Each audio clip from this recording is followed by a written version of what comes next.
अस्सलाम वालेकुम, मेरा नाम है राशिद। आज की क्लास में हम सीखेंगे ब्लेंडर के अंदर एसएमडी को कैसे डिज़ाइन किया जाता है, कैसे एनिमेशन बनाई जाती है, किस तरीके से हम रूम बनाते हैं, रूम के अंदर लाइटिंग कैसे सेट करते हैं, और ये सारे तरीके हम सीखेंगे आज की क्लास में। तो चलिए स्टार्ट करते हैं।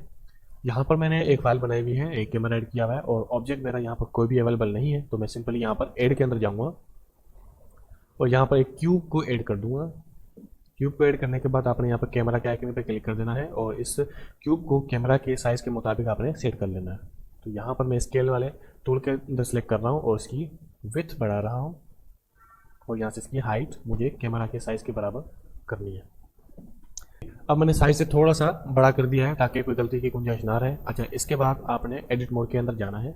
उसके बाद यहाँ पर आपने फेस सेलेक्ट पर क्लिक करना है और फ्रंट फेस सेलेक्ट कर लेना है। ठीक है, याद रहे आपने बाकी की चीज़ें सेलेक्ट नहीं करनी, सिर्फ फ्रंट फेस को सिलेक्ट करना है और यहाँ पर आपने आई प्रेस करना है और ऐसे करके आपने इसके अंदर भी एक और फेस क्रिएट कर देना है। अब चूंकि आप देख सकते हैं कि ऊपर इसका साइज छोटा है और राइट साइड और लेफ्ट साइड पे इसका साइज बहुत ज़्यादा बड़ा नजर आ रहा है, तो इसको हम स्केल के जरिए सेट करेंगे और ये हमने इसको इक्वल कर दिया है और थोड़ा सा हमने साइज छोटा भी करना है। ठीक है, अब ये बिल्कुल परफेक्ट लग रहा है और यहाँ पे करने के बाद आपको कीबोर्ड से प्रेस करना है डिलीट और ये फेस आपने डिलीट कर देना है। ठीक है, तो ये आपके पास रूम कुछ इस तरीके से बन जाएगा। इसके बाद आपको यहाँ पर इसकी कुछ कलरिंग वगैरह सेट करनी है, तो उसके लिए आपको यहाँ पर रेंडर मोड के अंदर आना है। रेंडर मोड के अंदर आप आ सकते हैं या तो आप मटेरियल शेड मोड के अंदर आ सकते हैं। शेड मोड पे आने के बाद आपको यहाँ पर इसके अंदर कलर रखना है, तो आपने यहाँ पर मटेरियल मोड के अंदर जाएं और यहाँ पर न्यू पे क्लिक करें और उसके बाद यहाँ पर आप अपने हिसाब से इसका कोई कलर रखना चाहें तो यहाँ पर रख सकते हैं। इसके बाद इसकी प्रॉपर्टीज़ में हमें मेटालिक को थोड़ा सा बढ़ाना होगा और रफनेस को थोड़ा कम करना होगा और उसके बाद आपको यहाँ पर जाना है इस सेटिंग के अंदर और यहाँ पर फ्लोर को और XYZ को ख़त्म कर देना है। और इस वक्त हमारे पास मॉडल जो है वो थोड़ा सा अजीब सा दिख रहा है, तो इसको रियलिस्टिक बनाने के लिए हम जाएंगे अपने रेंडर सेटिंग के अंदर और यहाँ पर रेंडर इंजन AVB की जगह पर इसको साइकिल पे क्लिक कर देंगे। उसके बाद यहाँ पर डिवाइस CPU की जगह पे आपने GPU सेलेक्ट करना है। उसके बाद यहाँ पर डिनॉइस और यहाँ पे हमें वैल्यूज रख देनी है। मैक्स सैंपल 300, डिनॉइस पे हमने हाई पे रखना है, यूज GPU करना है और यहाँ पर भी हमने हाई पे करना है, GPU सेलेक्ट करना है और यहाँ पर रेंडर वैल्यू सैंपल वैल्यू भी हमें 300 ही देनी है। उसके बाद हमने यहाँ पर रेंडर व्यू पे क्लिक कर देना है और यहाँ पर चूंकि लाइटिंग हमारे पास इस वक्त अवेलेबल नहीं है तो उसको हम अभी सेट करेंगे, लेकिन उससे पहले आप देखिए कि हमारे पास रूम कुछ इस तरीके से बना हुआ है और लाइटिंग सेट करने के लिए हमें अंदर लाइटिंग का ऑप्शन देना होगा। यहाँ पर आपने जाना है एडिट मोड के अंदर और फेस सेलेक्ट मोड आपने सेलेक्ट कर लेना है और यहाँ पर ये ऊपर वाला फेस सेलेक्ट करना है और यहाँ पर आपने Ctrl+R प्रेस करके एक लाइन बना देनी है ऐसे करके और यहाँ पर आपके पास ये ऑप्शन आएगा और यहाँ पर आपने 1 की जगह पे 2 कर देना है। आप 3 भी करना चाहें तो कर सकते हैं और मैं यहाँ पे 4 करना चाह रहा हूँ क्योंकि मुझे 2 लाइटें देनी है यहाँ पर। और ये देने के बाद यहाँ पर ऐसे फेस सेलेक्ट करना है और शिफ्ट प्रेस करके ये दूसरा फेस भी मुझे ऐसे सेलेक्ट करना है और इसके बाद मुझे यहाँ पर जाना है मटेरियल सेक्शन के अंदर और यहाँ पर प्लस के साइन के ऊपर क्लिक करना है, असाइन करना है, न्यू करना है और यहाँ पर आप देख सकते हैं कि आपके पास एक वाइट कलर का एक ऑप्शन यहाँ पर आपको मिलता है। ठीक है, और ये चीज़ आपने सेम अंदर भी करनी है। अगर अंदर आपके पास नहीं शो हो रहा है, मेरे पास अंदर शो हो रहा है तो मैं अब नहीं कर रहा। अब यहाँ पे देख सकते हैं अंदर आपको वाइट यहाँ पे शो हो रहा है। यहाँ पर कलर मोड और यहाँ पर और कोई चीज़ हम सेटिंग को नहीं छेड़ेंगे, हमें सिंपली नीचे आना है, इमिशन के ऊपर क्लिक करना है और यहाँ पर 1 टाइप कर देना है। तो क्या होगा, इसके अंदर अब लाइटिंग आ जाएगी। ठीक है, अगर आप लाइटिंग बढ़ाना चाहते हो तो आप साइडों से भी लाइटिंग दे सकते हो, लेकिन फिलहाल के लिए ये इतना बहुत है। उसके बाद आपको यहाँ ब्लेंडर किट के ऊपर HDRI का ऑप्शन मिलता है, आपने यहाँ पर अब HDRI को सेट कर देना है। यहाँ पर मैं रख रहा हूँ नेचर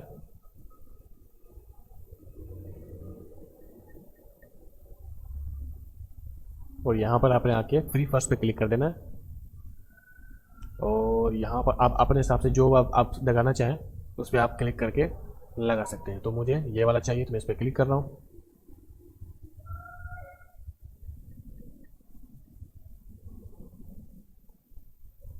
तो यहाँ पर मेरे पास HDRI लग चुका है। इसको मैं पहले अप्लाई करके चेक करूँगा कि अगर ये अच्छा लग रहा है तो ठीक, नहीं तो मैं इसको चेंज कर दूंगा। तो यहाँ पर आपने वर्ल्ड वाली सेटिंग के अंदर आना है, इसको खोल देना है और थोड़ा सा नीचे आके आपने इसकी सेटिंग को थोड़ा सा अप डाउन करना है।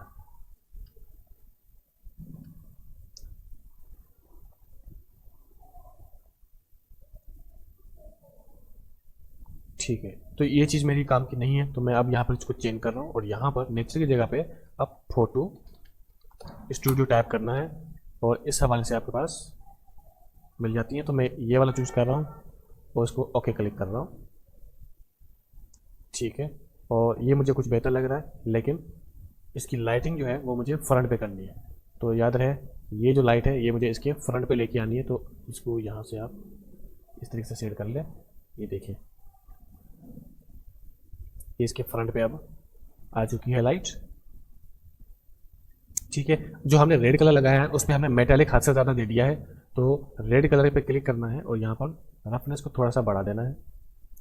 ठीक है, और ऊपर वाली लाइट जो है वो हमें दिख नहीं रही है, तो उसको अगर आपने देखना है उस लाइट को, तो या तो आप साइड पर भी लगा सकते हैं, या तो ऊपर वाला पार्ट आपने थोड़ा सा कट कर देना है, या फिर इस लाइट को थोड़ा सा एक्सट्रूड कर देना है। तो मैं एक्सट्रूड करूँगा, यहाँ पर जाऊँगा और इस फेस को मैं सिलेक्ट करूँगा दोनों को, और ई प्लस जेड को एक साथ प्रेस करके मुझे इसको नीचे की तरफ ऐसे खींचना है।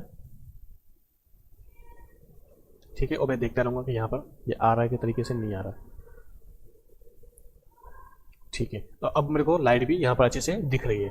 अब इसके अंदर अगर मैं कोई प्रोडक्ट लगाना चाह रहा हूँ तो वो मैं कैसे लगाऊंगा, लेकिन उसके लिए अंदर के कुछ कलर वगैरह अगर हमें और सेट करने हैं तो आप कर सकते हो। तो एक दफ़ा मैं वो ट्राई करके देख लूँगा। यहाँ पर जाऊँगा एडिट मोड के अंदर और इसका फेस सिलेक्ट करके यहाँ पर प्लस के साइन, असाइन न्यू, और यहाँ पर डार्क रेड जो बिल्कुल ब्लैक से मिलता जुलता हो वो मुझे कलर यहाँ पर दे रहा है, और मैं देखूँ कि ये मुझे कलर कैसा लग रहा है।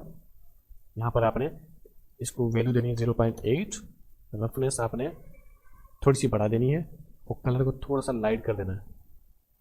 ठीक है, ताकि बाहर वाले कलर से ये थोड़ा अलग तरीके का हमें नज़र आए।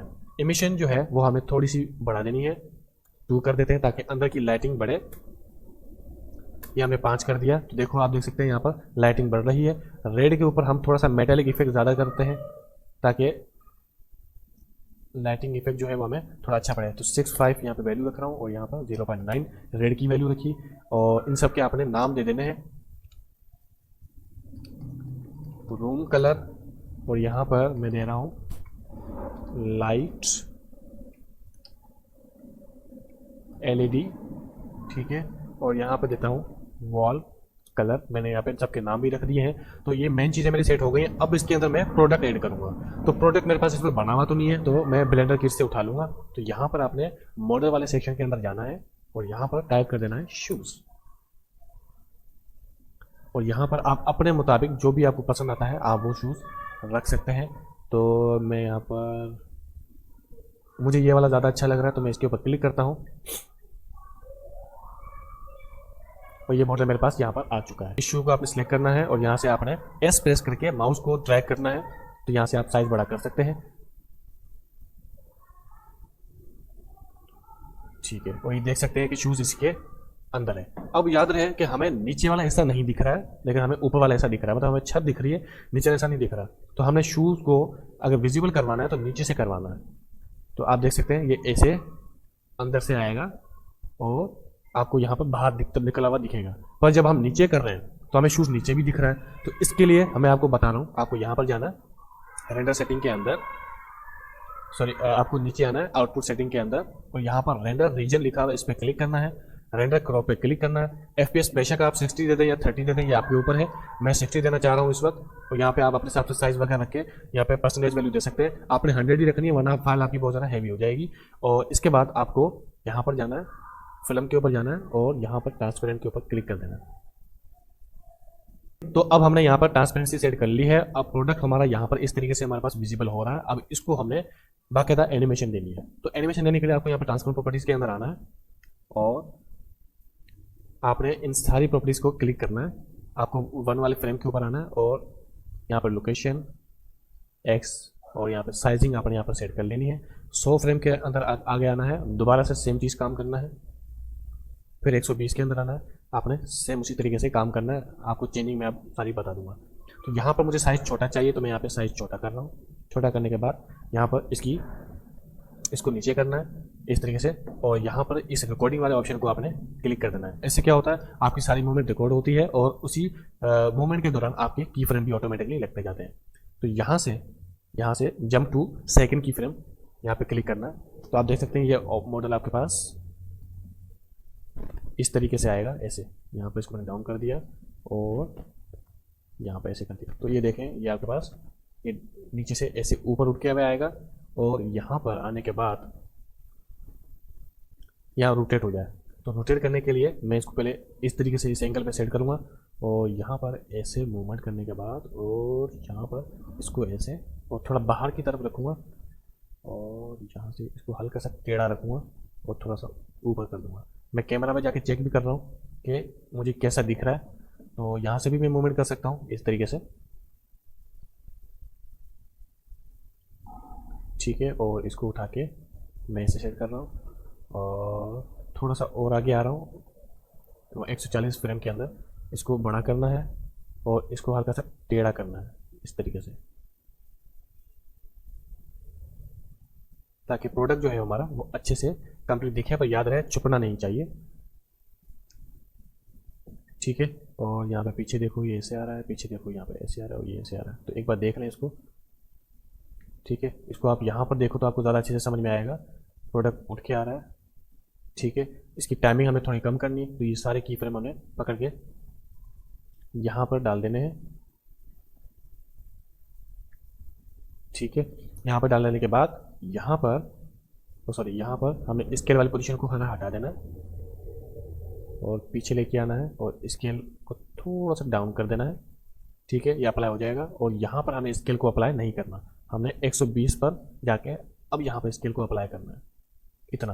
तो इससे होगा क्या कि जब प्रोडक्ट बाहर आएगा इसे हमें आगे होता हुआ नजर आएगा। अगर आप ज़्यादा टाइमिंग में करना चाहते हो तो वो भी हो सकता है, देखो, ठीक है। तो इस ये फाइनल प्रोडक्ट हमारा आपका यहाँ पर इस तरीके से दिखेगा।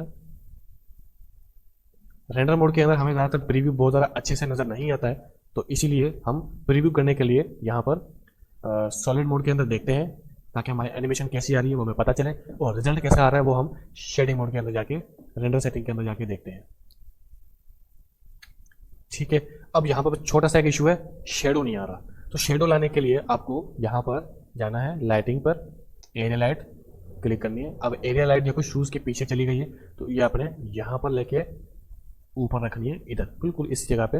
यहाँ पर आप जेड एक्सिस पे चले जाओ और यहाँ पर इस पॉइंट पे आके ऐसे सेट करना है, याद रहे इस बॉक्स के साथ सेट करना है आपको, ठीक है।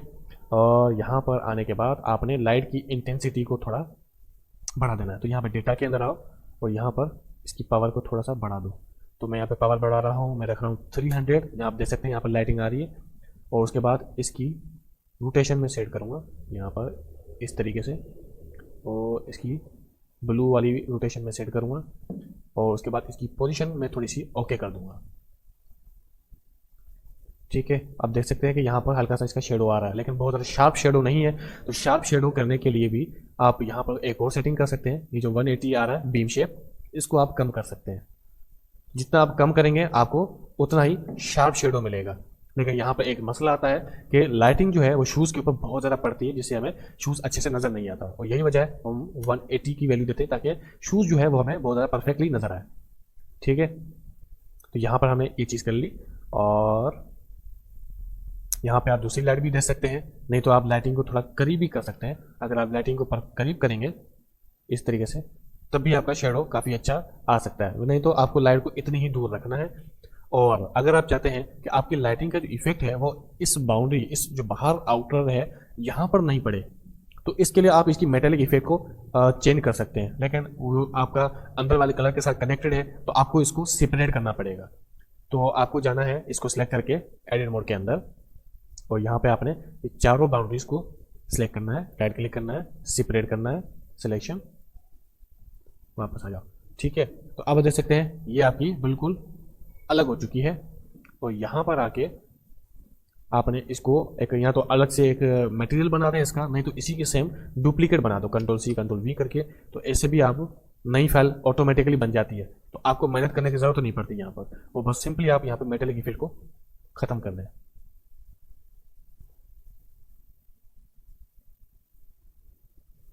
और यहाँ पर आपने IOR भी थोड़ा सा डाउन कर देना है, यहाँ पे बढ़ा देना है, 1 कर दो, और डार्कनेस को थोड़ा सा डार्क कर दो। तो इससे क्या होगा, बाहर की जो लाइट है वो इस बाउंड्री पे इफेक्ट नहीं करेगी, लेकिन शेडो यहाँ पर लास्ट में शो भी होगा, और जो लाइट है वो सीधा हमारे पास प्रोडक्ट के ऊपर आएगी। ठीक है, और प्रोडक्ट हमारे पास आ तो गया है, लेकिन अब इसको जाना भी है। तो जाने के लिए हम क्या यूज करेंगे,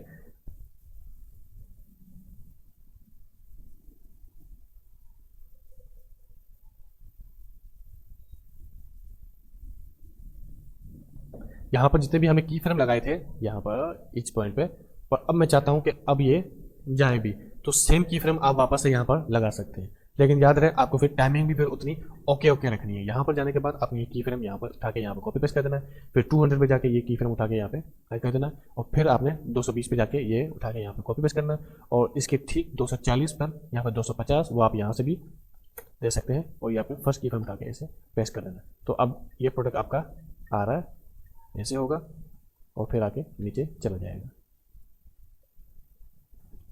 ठीक है, इस तरीके से आप सेट कर सकते हैं। अगर आप अपनी लाइटिंग बंद कर देंगे तो अंदर की लाइटिंग हमारी काम आ जाएगी। अंदर की लाइटिंग इसके ऊपर बहुत ज़्यादा पड़ नहीं रही है, तो आप लाइट इंटेंसिटी बढ़ा भी सकते हैं। जैसे कि अगर मैं 0 करता हूँ तो अंदर अंधेरा हो जाएगा, और अगर मैं 10 करता हूँ तो अंदर की लाइटिंग बढ़ जाएगी। तो ये आप अंदर की लाइटिंग इस हिसाब से अपने हिसाब से सेट कर सकते हैं। मैं इसको 30 वैल्यू देता हूँ तो अंदर की लाइटिंग ऐसे आएगी, और अब मैं बाहर की लाइटिंग देता हूँ तो वह भी आप देख सकते हैं। तो ये इंटेंसिटी बहुत ज़्यादा हाई हो रही है, तो आप बाहर की लाइट को इंटेंसिटी थोड़ा सा डाउन कर दें। 300 दिया है जहाँ पर, वहाँ पे आप 200 वैल्यू दे दें, या फिर 150 वैल्यू दे दें, 100 ओके है। ठीक है, और ये मुझे वैल्यू काफ़ी अच्छी लग रही है और मैं यही दे रहा हूँ।